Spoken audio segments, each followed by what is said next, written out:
띄어쓰기는 문장의 중요한 차이를 나타낸다. 두 언어를 기준으로 할 때, 예를 들어서 태국어와 라오스어다 그러면 띄어쓰기가 비슷합니다. 한국어와 일본어다 하면 띄어쓰기가 비슷하다. 중국어, 대만어, 뭐 띄어쓰기 비슷하겠죠. 어, 그런데 이제 영어하고 한국어를 비교한다? 띄어쓰기가 비슷하다고 볼 수만은 없어요. 비슷한 부분은 있는데, 영어는 단어와 단어를 이제 띄어쓰는 거고, 한국어는 특이하게 단어와 단어를 띄어쓰는 게 아니고, 단어와 조사가 한 세트가 돼서, 하나의 문장을 이루는 구조가 돼서 이제 띄어쓰기를 한다.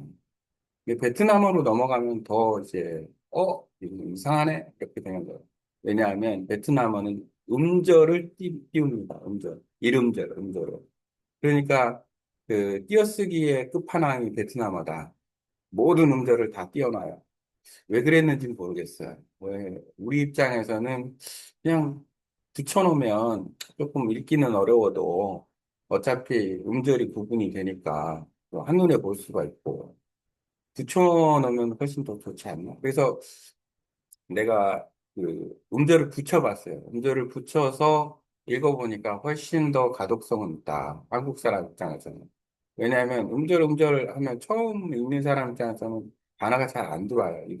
이게 여기서부터 여기까지. 그러니까 예를 들어서 어떤 부분이 한 단어인지를 구분하기가 좀 어렵다. 처음에 배우는 사람 입장. 물론 많이 공부하면 그게 문제가 되진 않아. 내가 왜 그게 문제되지 않는다는 것을 알았냐면, 언어 교환하는 베트남 친구가 어디서 그런 걸 만들었는지 모르겠지만, 교안을 작성을 해보라고 하니까,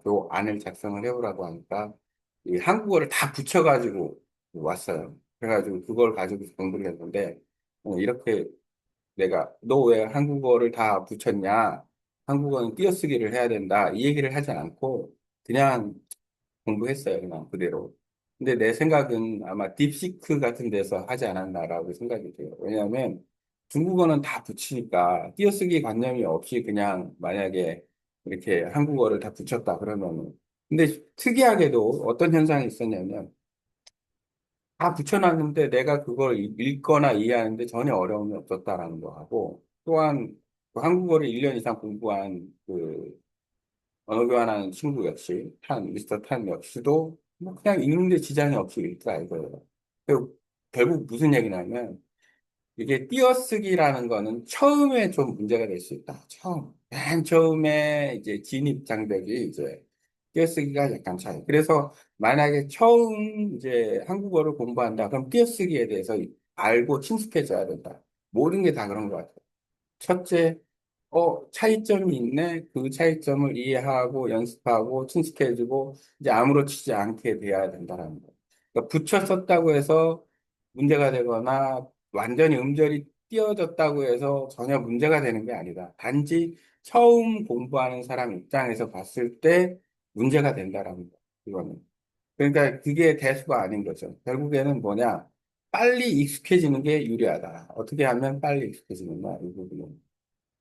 나는 베트남어 음절에 빨리 익숙해져야 돼요. 자막을 읽으면서 제법 익숙해져 있기 때문에 이제는 뭐 큰 그거에 대한 어려움은 없어요. 단어를 많이 알고, 구문을 많이 알고, 문장을 많이 알면 더 이해가 빠를 테니까, 그러면 이제 고민의 대상이 아니에요, 더 이상. 근데 처음에 진입장벽이 컸다. 아유, 너무 어려웠어요. 처음에 음절을 인지를 하는 데 있어서는. 근데 반대로, 베트남 사람 입장에서 한국어를 접했을 때 과연 어떨까라고 한번 생각을 해봅니다. 역지사지인 거예요. 언어 교환은. 왜냐하면 똑같은 언어를 공부한다 그러면 쉽게 쉽게 공부할 수 있어요. 예를 들어서 한국 사람과 일본 사람이 언어 교환을 한다. 아주 쉬운 거고. 예를 들어서 베트남 사람과 중국 사람이 언어 교환을 한다. 제법 쉬울 거예요. 유럽도 마찬가지겠죠. 예를 들어서 뭐 프랑스 사람과 영국 사람이 언어 교환을 한다. 좀 쉬울 거예요. 왜냐하면 그 언어적 특성, 공유, 공감대 뭐 이런 게 형성이 돼 있으니까 쉬울 수밖에 없는 거죠. 그래서 이제 그런 특성을 갖다가 이해는 해야 된다는 거. 어쨌든 오늘 내가 얘기하는 것은, 오늘 내가 이야기하는 것은, 음절 띄어쓰기. 그 다음에, 한국어에서는 단어와 조사 띄어쓰기인데. 그럼 베트남 사람 입장에서는 일단은 조사를 알아야 돼요. 그래서 가장 기본적인 조사는 은는이가 을을이예요. 그래서 왜냐하면 주어와 목적어로 된 문장이 많으니까 주어는 문장 구조상 구어 말로는 많이 표현이 되진 않지만 문장으로서는 그꼭 표현이 되는 부분이고 그리고 한국어는 조사 베이스의 문법 형태가 있기 때문에 한국어의 특징을 아는 첫 관문이 바로 조사다. 그리고 띄어쓰기 역시 대부분의 경우가 단어 조사가 한 묶음으로 해가지고 띄었으니까 이제 구분할 줄을 알아야 돼요. 근데 구분하기는 비교적 쉽다. 왜냐하면 일단 앞에 나오는 것이 단어고 뒤에 있는 것이 조사일 확률이 높다. 그리고 단어의 변형된 부분 역시도 앞에는 원 단어가 나오고 뒤에는 변형 부분이 나올 수 있다라는 거예요. 그래서 그 특징을 아는 것, 뭐 듣기 단계에서는 굳이 그거에 대해서 알 필요는 없지만 쓰거나 읽기의 단계에서는 알 필요가 있는 거죠. 근데 이제 쓰는 거는 더 고급 단계인 거고 읽기를 할 때에 이제 우리가 보통 첫 공부할 때도 단어부터 읽고, 그러니까 처음 얘기했지만 알파벳하고 단어 공부하고 구문 공부하고 짧은 문장 공부하고 이런 식으로 단계적으로 가는데 읽기에는 두 가지 방법이 있죠. 소리를 내서 읽는 방법, 발음을 사용해서 읽는 방법이 있고, 그 다음에 이제 그냥 눈으로만 읽는 방법이 있어요. 근데 이제 두 가지 다 병행할 수 있어요. 장단점이 있는데 이제 소리내서 읽는 것은 말하기에도 도움이 되니까 아마 처음 공부하는 사람은 무조건 소리내서 읽어라. 이건 추천할 만한 방법 중에 하나예요. 소리내서 읽기. 어쨌든 단어, 구문과 문장을 이제 공부한다 그러면은 그두 가지를 정확하게 알면은 좋다. 일단 띄어쓰기는 단어와 조사가 합쳐졌거나 단어의 변형이 일어난 것을 하나로 해서 문법적인 요소가 들어가 있는 경우가 있고, 그리고 그 띄어쓰기에 대한 부분에 대해서 꾸준히 문장을 만들면서 그걸 어떻게 사용할지에 대한 훈련을 해야 한국어를 아는 가장 큰 특징이다. 일본어도 마찬가지고요. 그렇습니다. 음절에 대한 부분은 베트남 그 사람이 얘기를 해줘야 되는 부분이니까 이 부분에 대해서는 한번 좀 이야기 좀 해달라. 내가 영어로 말하든 베트남어로 말하든 해서 좀 이야기도 해달라고 해야거든요. 어쨌든 한국어의 특징은 이렇다라는 거예요. 차이점 중 이게 되게 중요한 부분이다. 왜냐하면 한국어는 조사와 단어의 변형이 가지고 있는 문법적 구조가 상당히 그 의미상으로 주요하기 때문에 이 부분이 한국어를 공부하는 데에서 가장 큰 특징 중에 하나일 거라고 생각을 합니다.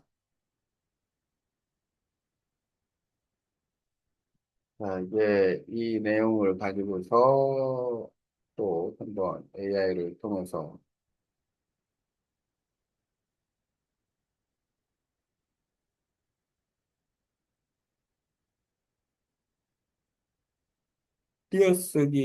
띄어쓰기에서 한국어와 베트남어의 띄어쓰기의 특징에 대해서 아래 내용으로 분석해 주세요. 한국어가 띄어쓰기에서 단어와 조사가 하나가 되고 그 말의 어떤 단어의 앞부분 의미와 변형이 뒤에 하나가 돼서 문법적 요소를 갖는 특이점에 대해서도 설명해 주세요. 아래 내용을 포함해서 잘 설명해 주세요. 베트남 사람이 한국어를 공부할 때 이 내용을 잘 이해할 수 있도록 설명해 주세요.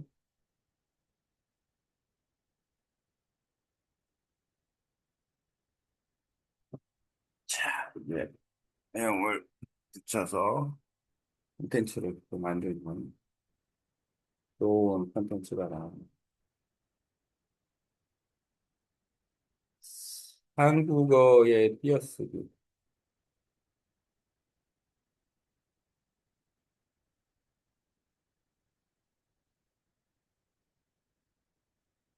베트남어는 띄어쓰기에 고민할 필요는 없는 거예요. 왜냐하면 음절을 그냥 다 띄워버리니까 뭐 원칙이라는 게 없어요. 근데 한국어는 이제 띄어쓰기 부분을 들어가면 상당한 띄어쓰기 자체가 거의 문법일 정도로 영어보다도 더 심한 그런 이게 어떻게 보면은 이게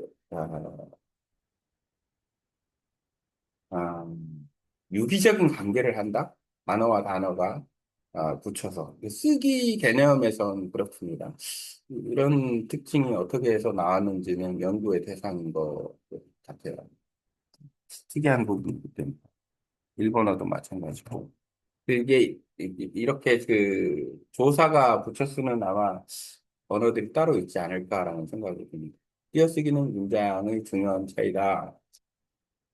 다음은 요청하신 내용을 바탕으로 한국어와 베트남어의 띄어쓰기 특징, 특히 한국어의 단어 조사, 결합, 구조와 문법적 변형이 띄어쓰기와 어떻게 연결되는지, 그리고 베트남 학습자가 이해하기 쉽게 설명한 분석문입니다. 한국어 설명, 베트남어 설명, 두 언어 비교는 학습지 순서를 구성했습니다. 한국어와 베트남어의 띄어쓰기 특징 비교 분석. 주제 띄어쓰기와 문법 구조의 차이, 대상 한국어를 배우는 베트남 학습자. 한국어 띄어쓰기의 특징은 한국어는 단어 조사를 구분하여 띄어쓰는데 나는 학교에 간다. 나 학교 가다. 나는 학교에 간다. 여기서는 의 조사라는 문법적 요소로 각각 주어와 장소 역할을 표시합니다. 단어의 변형, 활용도 문법적 요소가 포함되어 하나의 단어처럼 붙어 있다. 예, 먹다, 먹어요, 먹었어요, 먹고, 먹으면 등.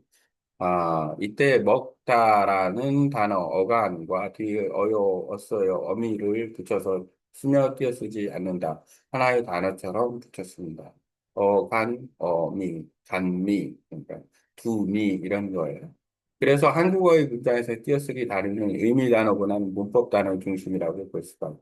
하지만 이게 의미 단어일 수도 있어요. 왜냐하면 그 하니까 뭐 이런 해서 이런 부분은 의미까지 포함을 하고 있기 때문에 단순히 문법 단위라고 보기는 좀 어려운데 단어 조사 어미는 주로 다른 문법 역할음으로 조사나 어미는 띄어쓰지 않고 함께 붙였습니다가 한국어의 특징입니다. 베트남어 띄어쓰기 특징. 베트남어는 모든 음절을 이렇게 쓴다. 또이, 리, 혹, 또이, 혹. 한 개 음절이 각각 띄어져 있음. 한 단어처럼 보이는 단어, 자우겐, 조사도 자우겐으로 되었습니다. 조사나 의미가 없다라는 부분. 전치사는 있어요. 베트남어는 분석적 언어라, analytic language로. 한국어처럼 단어의 활용, 어미 변화가 없으며, 문법적인 의미는 주로 어순이나 부사, 조동사 등을 통해 표현한다. 그래서 띄어쓰기는 거의 음절 단위이다. 시각적으로 복잡할 수 있으나 익숙해지면 베트남어 사용자에게는 직관적이다. 이 띄어쓰기가 전체적으로 봤을 때는 아무 문제가 되지 않는다라는, 그러니까 좀 어렵거나 뭐 이런 특이점은 아무 문제는 아니고 조금 문제가 있긴 있을 수 있지만은 그 고유 특성이 뭐 예를 들어서 모국어를 사용하는 사람 입장에서는 뭐 붙이나 띄나 왜냐하면 이미 그 언어 자체를 알고서 글을 공부하는 거기 때문에. 하지만 외국어로 공부할 때는 언어를 모르면서 그 글을 공부하니까 띄어쓰기가 합리적으로 돼 있으면 쉬운 거고, 그렇지 않으면 조금 어려운 거고, 특히 중국어나 특히 태국어 같은 경우는 아주 아주 어렵다, 접근성이. 그러니까 그 벽을 넘어서는 데 어렵다. 베트남어는 상대적으로 뭐 조금 단어 구분하는 게 어려워서 그렇지 뭐 음절. 근데 한국어 입장에서는 아마도 읽기 부분은 의미 파악하고 변형하는 것만 익숙해진다면 생각보다는 어렵지 않을 것 같아요. 영어 역시도 마찬가지 단어 베이스니까. 그리고 전체적으로 보면은 완전 띄어쓰기서부터 단어 띄어쓰기, 단어 조사 어미 띄어쓰기, 그 다음에 그냥 대놓고 붙여쓰기, 이렇게 그 모든 언어의 어떤 띄어쓰기의 기준이 만들어지는 것 같은데, 첫 스타트가 베트남어일까, 베트남어라고 생각합니다. 세계에서 가장 독특한 음절 띄어쓰기를 가지고 있는 언어다. 다른 나라 말도 음절 띄어쓰기 하는지는 확인해 봐야 되니까, 잘 아는 거는 베트남어밖에 없어요. 일단. 비교 요약 띄어쓰기와 문법 요소, 띄어쓰기 단어 조사, 음절, 모두 음절. 있음, 있는 이가 을을 존재, 조사 존재였고, 없음, 단어의 병형, 활용형, 어간음이 붙여서 없음.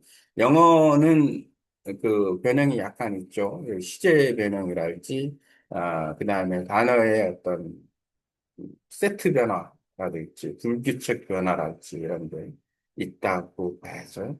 예, 나는 학교에 간다. 또 이렇게 베트남 학습자를 위한 학습지.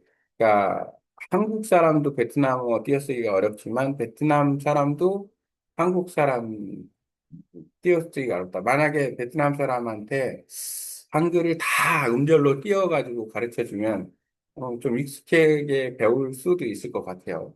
왜냐하면 자기들이 그렇게 공부하고 있으니까. 그러면 음절에 대한 어떤 의미 파악을 쉬우니까 이것도 하나 한번 해볼 만한 거네요. 재미있게. 내가 그 다 붙여놓고 읽었던 경험이 있으니까. 그 붙여놓는 거는 둘 다한테는 좋은 방법은 아닌 것 같아요.